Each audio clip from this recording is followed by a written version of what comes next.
Scratch everything I've said about Howard men's basketball this offseason.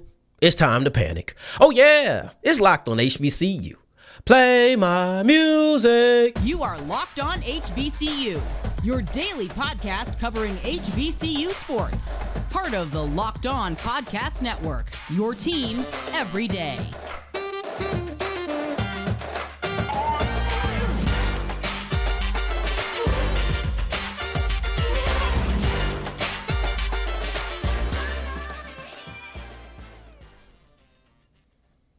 What's going on, family? Welcome back to another episode of the Locked on HBCU podcast, your number one daily one-stop shop for everything HBCU athletics, Monday through Friday, part of the Locked On Podcast Network, your team every day.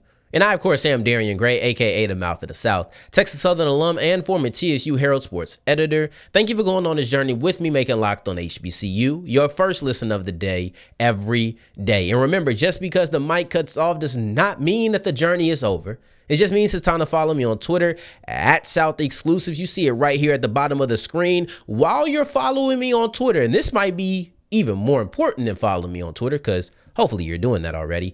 Please report at Mouth of the South. This person does not use their Twitter. I wouldn't be malicious and just try to get the name off, but that is my name. I am the rightful owner of at Mouth of the South on Twitter. I just haven't yet owned it. So that's mine. I deserve that. So go ahead and report them. Let's go ahead and get that profile kicked out of here, and let's bring it back to Locked on HBCU, or bring it to Locked on HBCU. So while you're there, don't forget the S on the end of South Exclusives. You know the drill and all of that thing if you're on the audio side of things. But today's episode is brought to you by FanDuel. FanDuel is the official sports book of the Locked On Podcast Network. You can visit them at FanDuel.com/LockedOn today to make every moment more. Now, the Tuskegee women's basketball coach is leaving the program to go to the D1 ranks. Not really a big surprise. Xavier Smith's biggest asset in the NFL draft this year is, you have to wait. But before we get into that, to any of it, please scratch everything that you have heard me say about Howard men's basketball and their championship aspirations going into next season and the year after that. Scratch it all. Throw it all in the trash. Matter of fact, trash day is tomorrow. I'm going to put it in the trash myself because it doesn't matter anymore. It is time to panic. Now, this is shaping up to be arguably the best trilogy that I have ever done on Locked on HBCU. See, Elijah Hawkins has hit the transfer portal, and that's the reason that Howard and the fans, I believe, should be a little bit panicked. And this one's for you, Chip, who asked me, when am I going to talk about this? I'm talking about it today, Chip. So, let's go through the first two movies, because now we're back with another update. And it all started when I said Howard is, of course, a championship caliber team next year. They're returning everybody. They're so young. They're going to have pretty much the same team rolling out there next year that they're going to, or that they had this past season. So, of course, they're a championship quality team. Matter of fact, I think they can three-peat. A lot of confidence there, right? Movie 2, you got to have an obstacle. You got to have something that's changed while you're gone. Well, Steve Settle, he's entered the transfer portal. So now a big piece of Howard's team is gone. But guess what? I wasn't sweating it. I wasn't tripping. You know why? Because I told you that Elijah Hawkins and Shai Odoms were such a good duo that I believe they can three-peat. So, of course, I believe they can repeat. Now, if there was anything that I learned from Edward Norton's Incredible Hulk, I know we try not to talk about that in the MCU community, but if there was anything that I learned from that movie, it was that you should never, ever, ever, ever ask somebody, is that all that they've got? Now, I thought I was just giving a commentary on where Howard stood after the Steve Settle transfer. But apparently, in reaffirming my confidence around their championship caliber, their championship makeup, I was taunting the Hawk, a.k.a. the transfer portal. And just like Blonsky in that movie, just like Granddad in the Boondocks, I got kicked in my chest. Elijah Hawkins is gone. Elijah Hawkins, the leading scorer, the big-time player for the Howard Bison, former Rookie of the Year, has now entered the transfer portal and is likely on his way out of D.C. Jordan Wood also left. However, Wood's transfer kind of gets lost in the shuffle a little bit. It does matter, but it kind of gets lost in the shuffle when you have a player like Elijah Hawkins leaving. And to me, the decision to transfer by Elijah Hawkins is significantly worse than the decision by Steve Settle. Let me phrase that. I don't want to talk about decision making. Losing Elijah Hawkins is way worse than losing Steve Settle to me. Now, I understand they both do things exceptional. Both are really good scorers. Settle is good with rebounds and blocks. Then you have Hawkins, who's good with assists and steals. So it's about the same amount of things. Hawkins is the leading scorer, but that little 1.8 isn't going to make a difference for me to say that this is way worse. This is way worse because look at how many assists that this man had. Hawkins had 185 assists. I had to go through the second leader, the third leader, the fourth leader, and the fifth leader, combine all of their numbers just to barely get past how many assists that Elijah Hawkins had by himself. If you don't really like numbers, that's okay. I'll put in just words. By Howard losing Elijah Hawkins, they're losing the ball handler, the facilitator, the orchestrator of their offense, and arguably their best player.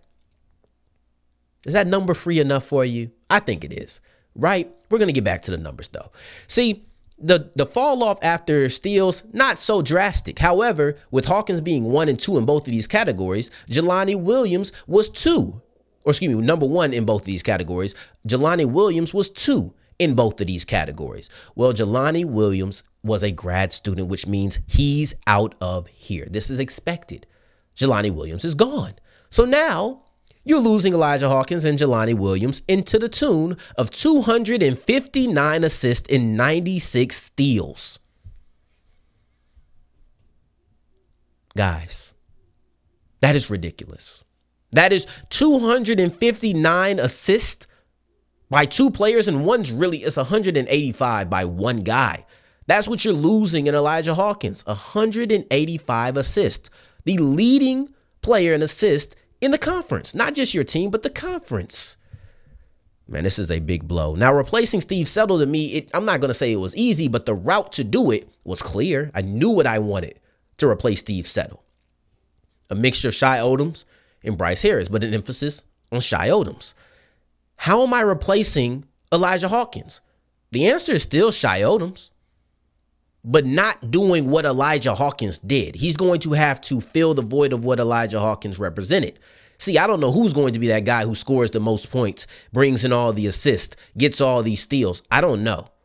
Especially the steals and assists, I'm not putting that on Odoms. But Odoms is going to have to be the man.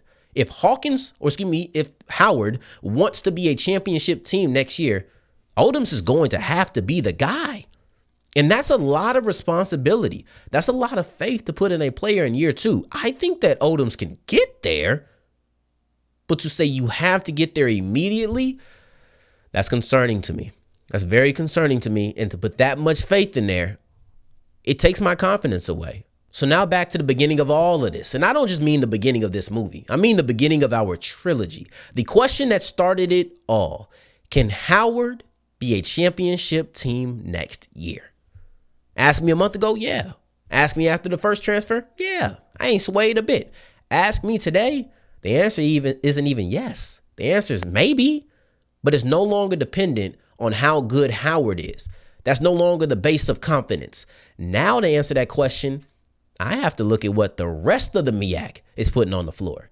And that's the biggest difference. Now, I want to move forward and talk about the biggest assets. I want to talk about why Xavier Smith is so valuable, especially as a late round pick to a couple of teams in the NFL draft, as we continue with Locked On HBCU. Before we get into that, today's episode is brought to you by FanDuel. FanDuel is the official sportsbook of the Locked On Podcast Network, and I wanted to wait until the play-in games were over, the first round at least, and you have the Atlanta Hawks, and you have the Los Angeles Lakers, who are going to be your 7 seeds in the East and the West. The Miami Heat and the Minnesota Timberwolves will have their pick of whoever wins between 9 and 10. on Thursday, I believe it is. It's either Thursday or Friday. But if you thought the Timberwolves were going to win, if you thought the Heat were going to win and you put your money down and you just so happened to be wrong, don't worry. If it was on FanDuel, first bet, no sweat, you get up to $1,000 back in free bets, so nobody walks away a loser. You kind of like the Timberwolves. You kind of like the Heat. You get another chance. Now it's up to you to make the best use of it. Go to FanDuel.com/lockedon and make every moment more. As we continue rolling on today's episode of Locked On HBCU, I appreciate you for making us your first listen of the day every day. What is Xavier Smith's biggest asset going into the NFL draft? It's his special teams ability. It's his ability to be a return man on kick returns and punt returns. We know what his biggest attraction is. The man's 5'9". That's what it is. You know, I think that's his biggest attraction, even over being an FCS HBCU player. It's the fact that he is 5'9". And I'm not mixing negative in with a very positive story because I felt like there needed to be a blend. That negativity simply is just context for why returning is his biggest asset. Now, for me, I love Xavier Smith as a prospect. I genuinely do. I promise you. But we have to understand that his lack of height is going to be above everything else. And that's probably the first and maybe only time that anybody will ever say that Xavier Smith's height is above everything else. It's probably the only time that that'll happen. But because he's 5'9", a lot of people are not going to give him a chance at wide receiver immediately. Because he's 5'9", a lot of people are just going to count him out. And yeah, FCS school, HBCU prospect, that might count him out on certain people boards as well, but I'm not even going to take it to that level. I'll tell you what being an FCS prospect doesn't count him out of, doesn't disqualify him from. I'll tell you what being 5'9" doesn't disqualify him from. It doesn't disqualify him from being a returner. Matter of fact, that's kind of the space he's going to be pigeonholed into because of his size. Oh, you a 5'9" wide receiver? Yeah, come catch these punts. Let's see what you can do. That's just the truth of the matter, and that's why it's his biggest asset. But you know what? I'm not just pulling this out my John Brown hind parts. I'm not just saying this because, I need something to talk about when it comes to the draft. I'm not just saying this because I want Xavier Smith to be drafted or think he deserves to be drafted. I'm not saying it because of any of these reasons. I'm saying it because the Los Angeles Rams, after FAMU's pro, they said, hey, short dog, Xavier Smith, come over here. Go through these special team drills. Let me stop. I want to interview Xavier Smith. If you know Xavier Smith, put me in contact. I might have to DM him because I do want to interview him. And I'll ask him about his height and all of those things because I know he's heard it. But anywho, they said, listen, Xavier Smith, we want to put you through these special team drills. And after the Los Angeles Rams did it, then you had two more teams who came in and said, you know what? That ain't a bad idea. I actually think that's going to be pretty good for him. So then after the Rams came in, you had the Bears and the Titans, and they did the exact same thing. Now, they said that the Bears have a ton of interest in Xavier Smith, according to the Pro Football Network, I believe it was. And then they also say that the Chargers, in addition to the Bears, but the Chargers have a ton of interest in Xavier Smith. They weren't one of the three teams to put him through these special team drills, though. So I don't know if that means they like him as a wide receiver or they also project him to be a kick returner, punt returner. I don't know. But either way, that's another team with a ton of interest. That's exactly what they said, a ton of interest in quotes. So I want to make sure that I say that the same way that they said it in the article.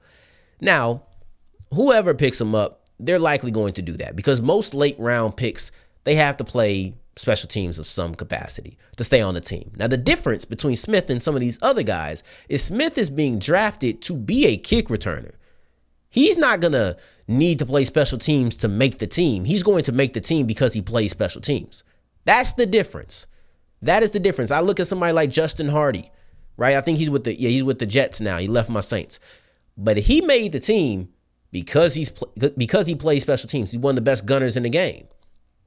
See, there's other people who are going to be the third, fourth linebacker. Well, if you're going to be the third, fourth linebacker, you got to do something.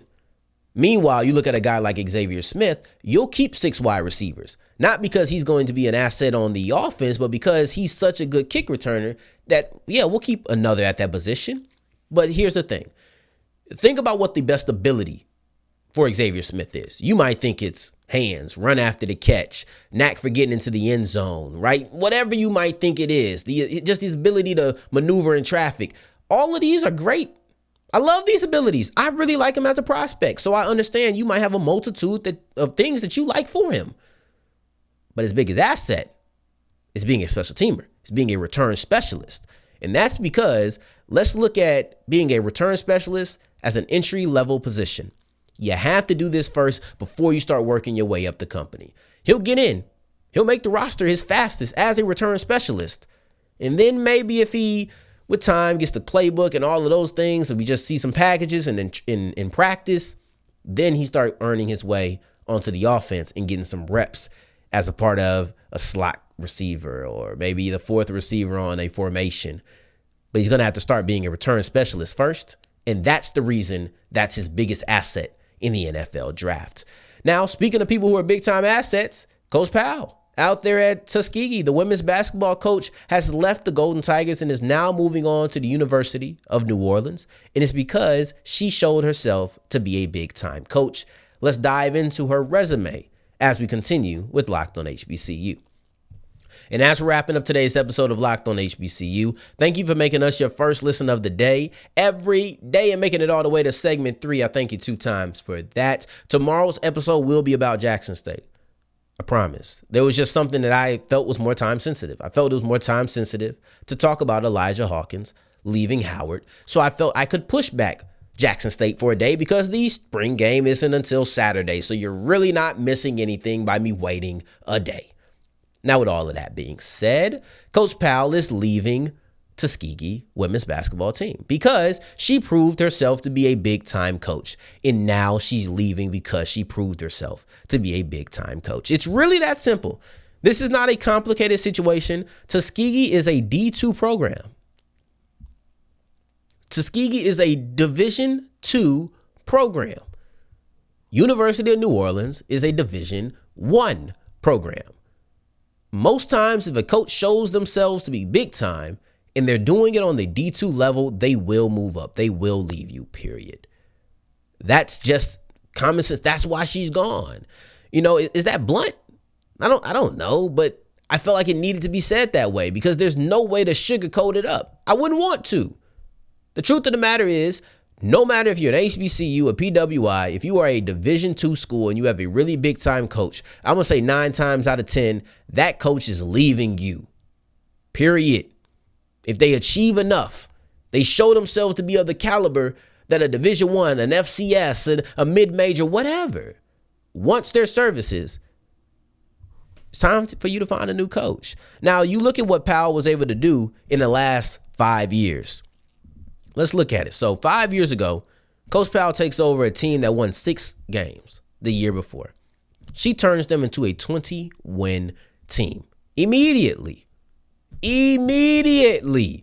Not in a couple of years, the next season. Her first season there. They're a 20-win team. It was the first time that they had done that since the year 2000. So that's big time. So it's been almost 20 years since you've had a 20-win season. Well, in the 4 years since, it's been kind of a regular occurrence. You had 3 20-win seasons in a 5-year span. That's really good. I like that. I'll take that. Every other year, that's solid. But you keep climbing up. It's become so regular that this season, they won 20 games in the SEAC alone. Not 20 games overall this year, 20 games in your conference, undefeated in your conference. This was the culmination of everything that she was able to achieve, working her way up from 20 to 22 to 24. Big time coach, big time resume, big time victories. Of course, a 20-0 record in the SEAC leads to you being the coach of the year. We know that. We see the wins. You see getting to the NCAA tournament. We see these things. But what you might not pay as much attention to because you see it is the fact that she's been able to develop talent as well. You look at Willis. You look at Jackson. Jackson wins the player of the year in the SEAC 2 years back to back. Willis wins the defensive player of the year 2 years back to back in the SEAC. She's developed this talent. And Willis has only been here for 3 years. In the first year, she only played 9 games. So what are we talking about? What are we talking about? We're talking about a coach that has taken a program that was a single-digit win team, made them a 20-win team, tripled the win total in one season. Then, when on top of that said 22. Then, on top of that said 24. And we're going to go ahead and go undefeated in the SEAC. That's a big-time coach. She struck while the iron is hot, and she did what was smart for her. It made a lot of sense. If you have aspirations of moving up from the D2 ranks to the D1 ranks, which is what she did by going to UNO, why not go after having an undefeated conference season, winning Coach of the Year yet again? I think this was actually her first time in this conference, but it's her second time in general in her coaching tenure amongst the different places that she's been. You've shown your ability to develop talent. You look at Jackson, she's gotten significantly better since Coach Powell has came around, because she was there before Coach Powell and had some injuries and all of those things. She's gotten significantly better under Coach Powell. Willis comes in, 2-time Defensive Player of the Year. Victories, development, big-time coach. That's why she's headed on to UNO.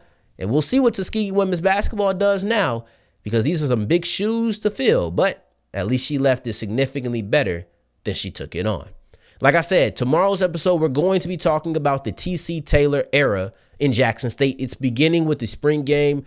I kind of count this /spring, the recruiting class, as the genesis, the beginning of the T.C. Taylor era. So let's really dive into it on tomorrow's episode, as long as nothing big drops in the time between going to sleep, recording this, and waking up. In the meantime, in between time, I appreciate you for making us your first listen of the day every day. For your second listen of the day, make sure, in the meantime, in between time, if you're looking for me, you can find me on Twitter at South Exclusive, soon to be Mouth of the South, fingers crossed. Until the next time that we hear each other, family, take care, stay blessed. Players messed up too. Peace.